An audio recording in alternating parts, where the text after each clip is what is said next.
My name is Esty Hyam, and I'm in the band Hyam with my two lovely sisters. And I'm here today with Fender Live, and I'm gonna teach you guys how to play my favorite song off our record Women in Music Part 3, called Gasoline. This song was really fun to write and also record. I fully did 700 passes of this song trying to get the bass line right to where I wanted it to be. And I think because of that, whenever I play it live, it changes every time. So that's the fun part about this song, is kind of you get to choose your own adventure. So I'm gonna kind of give you a framework, if you will, and we're gonna have fun with it. You guys get to noodle around, if you will. But I'll give you guys a little bit of the structure, and then you guys get to decorate the house however you'd like to. So, top of the song, first verse. So, the first thing you're gonna do is on the A string, you're gonna go up to the 9th fret, which is right here. Also, there's a really fun dot that tells you where you're supposed to be. So we're gonna go on the, call it 4th dot, right here. We're basically gonna go 9th fret, 11th fret, and then 9th fret on the D string. So it sounds like this. So you're gonna do that.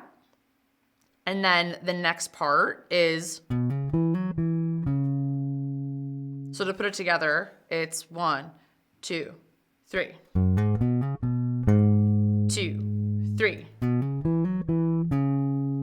So that's the first part of the first verse. So after that, it goes to, so we've gone.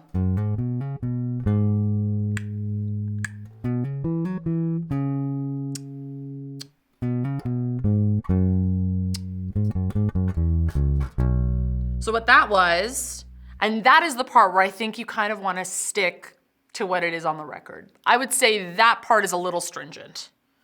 But again, if you want to, you can still do whatever you want. You don't need to listen to me. I'm just giving you the framework. So we've gone.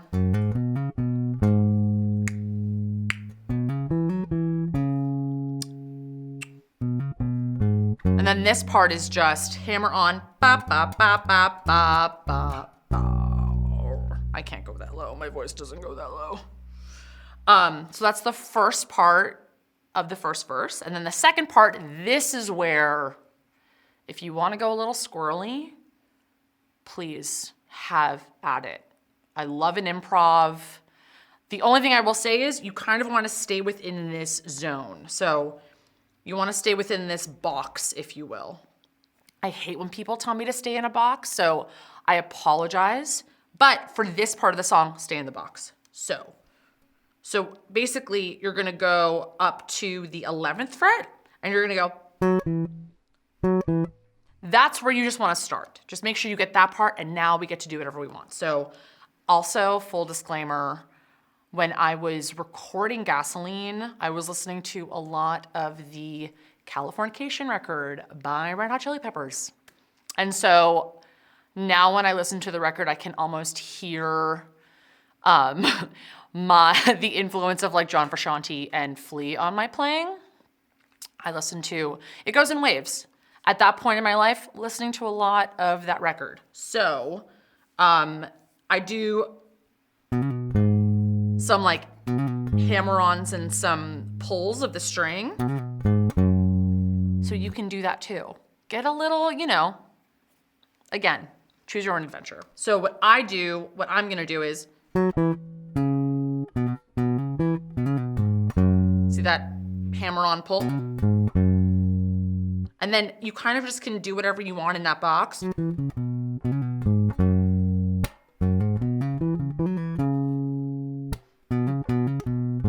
then the only thing you want to land on, because you're going into the chorus, is you want to do a, and there's a hammer on there too and a pull. So that was 9th fret onto the 11th fret, onto the 7th fret on the A string. So all together, that second part of the first verse is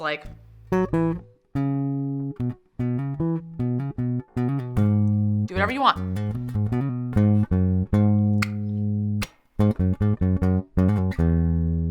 And you're done with the first verse, guys. That's the whole thing. So now that we've done that, let's go on to the chorus.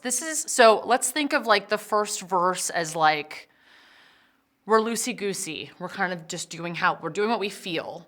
But the chorus, we are the base. We are the foundation of the band/song. So we do need to have some structure.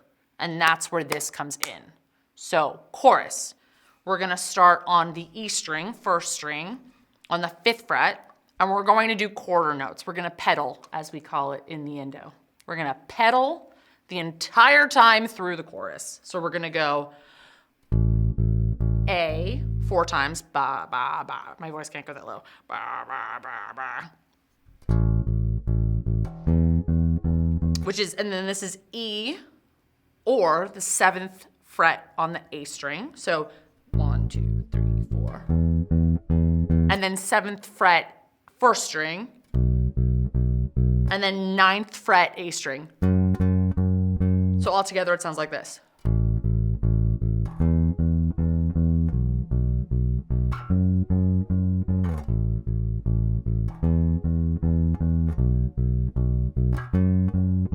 That's the whole chorus, guys. You already have half the song done. I'm so proud of you already. So then you go back to the verse again. Do whatever you'd like, however you feel for the second verse. Chorus all over again. Do that, the pedaling, the structure. And then we get to the bridge, which is a little different from the chorus. So I'm gonna go through that. I've got you. Don't worry about it. We're gonna do it together. So it's we're watching the sunrise from the kitchen counterpart, okay? So we're gonna do the chorus. The chorus and the first part of the bridge, they are one and the same. So we're gonna pedal, start again on the 5th fret, first string, E.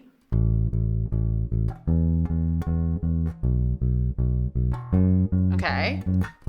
And then X-rated. When you're lying between my legs, it doesn't matter. Whew! Fire lyric, if I do say so myself. After that's done, you're going to go to the octave. So we were on A, 5th fret, first string, and now we're gonna go to the octave, which is 7th fret, D string. And now we're going to ascend. Also, fun fact, if you see me not using my pinky, it's not because I have anything against my pinky, it's that it doesn't work. Ever since I started playing bass, it just is not the strongest digit that I have, so I avoid it. Controversial, I know, but it's my truth. So again, A on the D string, which is the 7th fret. Slide. And then I like to do a slide into the next part, which is 4th fret on the D string. Oh no, I lied. Wait. Slide. Okay, and then back to the A, walk down. And then we're gonna go into the solo. So all together, the bridge is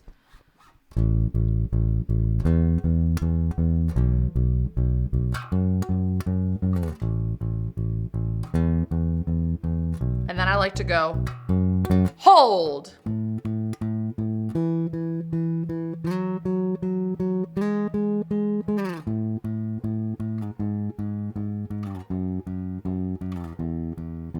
And if you notice, I'm slipping and sliding all over this bad boy. So if you want to do that, I say slip and slide to your heart's content on this song. And then we're going to go into, this is like a modified chorus for the solo. So we're going to start on the 4th fret on the D string. Again, pedaling.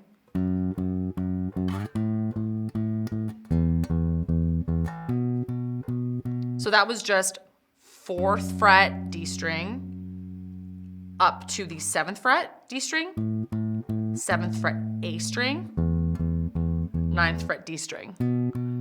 and then slide back down to the 4th fret D string, to the E, which is the 2nd fret, and then open E, and then 7th fret E string. And then you just do that twice, and that is the whole bridge. And then all you guys have to do to end the song is go back to the verse. So we just go back to this part.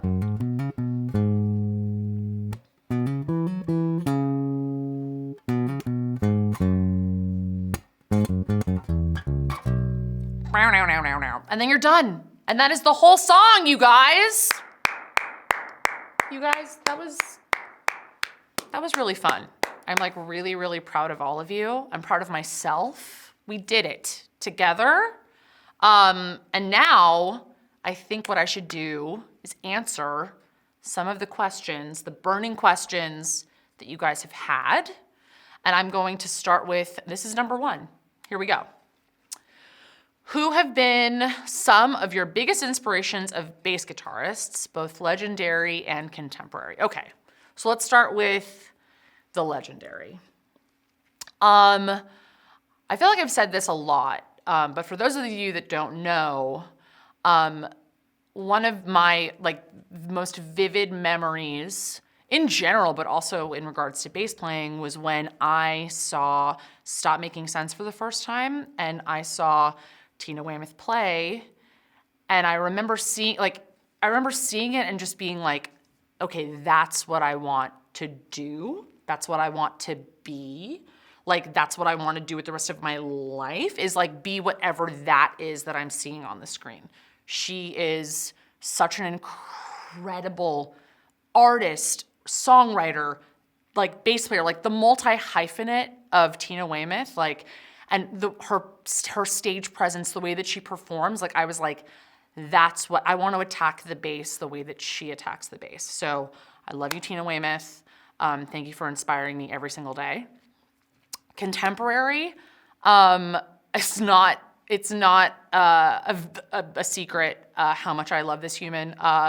Thundercat, Steven, I'm obsessed with him. I think that he is not only an incredible bass player, but an incredible songwriter and an incredible performer. And when I see him play, I feel like I can't even see his fingers move. They're moving so fast.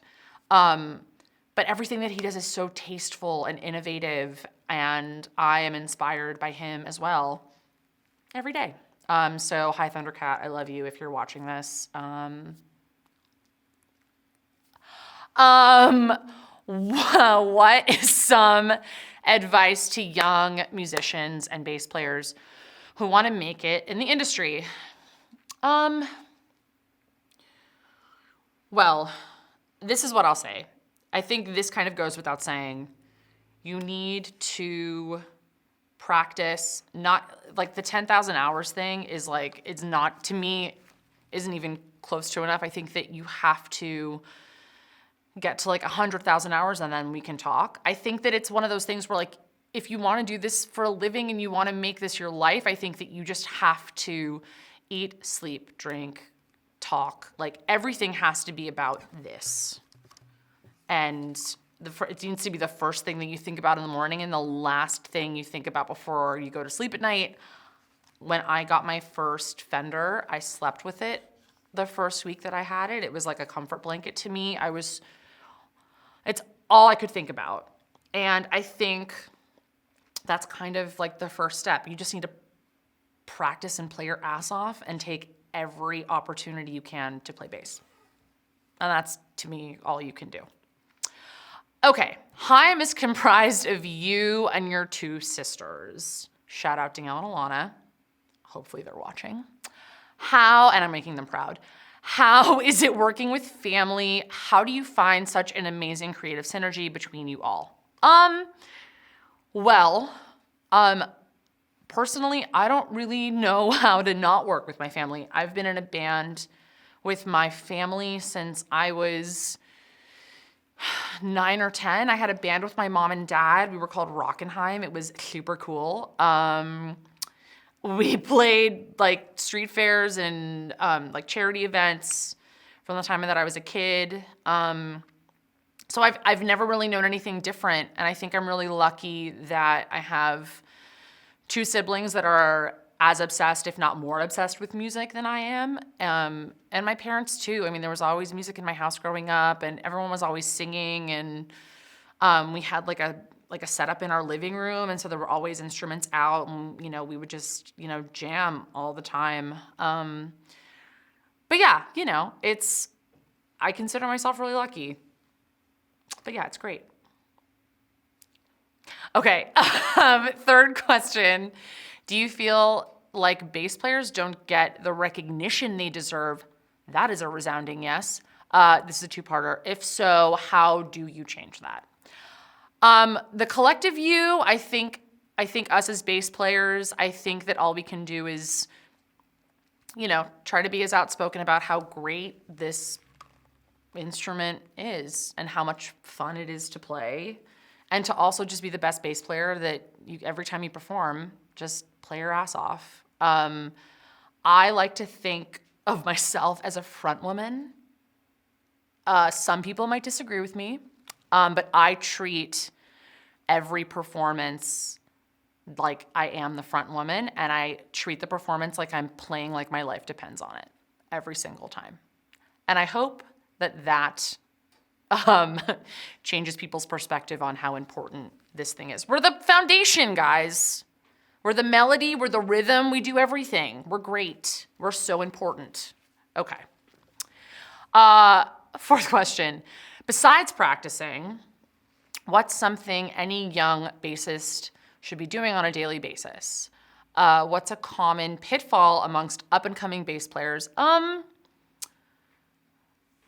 I think this goes off of what I was saying earlier. So this is kind of like the part B of practicing. I think it's really important to, like, ear training, I think is really important. So I think that what I used to do is I would listen to like folk records, and I would, because they have really, really interesting chords usually, and I would just play the bass over those changes.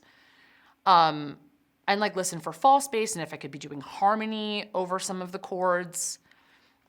And that's kind of what got me, it got me accustomed to like different melodies and not just playing the root on songs. And I think that, you know, I think it's important to always try to be innovative, you know? There's so many things you can do with this thing, and, you know, always explore, always try, you know, different things, and, you know, that's all I pretty much can tell you guys. Just keep trying to be innovative. Okay. Was there ever a time when your bass string broke during a performance? How did you adapt? Is this common? No, it's not common. Yes, it happens. Yes, it happened to me. At a very pivotal point in my career, I can look back on it now and laugh about it, but at the time it was very scary and stressful. It was at South by Southwest in 2012. I remember it very well. It's emblazoned in my mind. It was the last show we played. I'd been playing my ass off all week. We were doing like 12 shows in 4 days. And my E string broke. First song, first like minute of the song. And I was standing on, like, Dion and Alana kept going.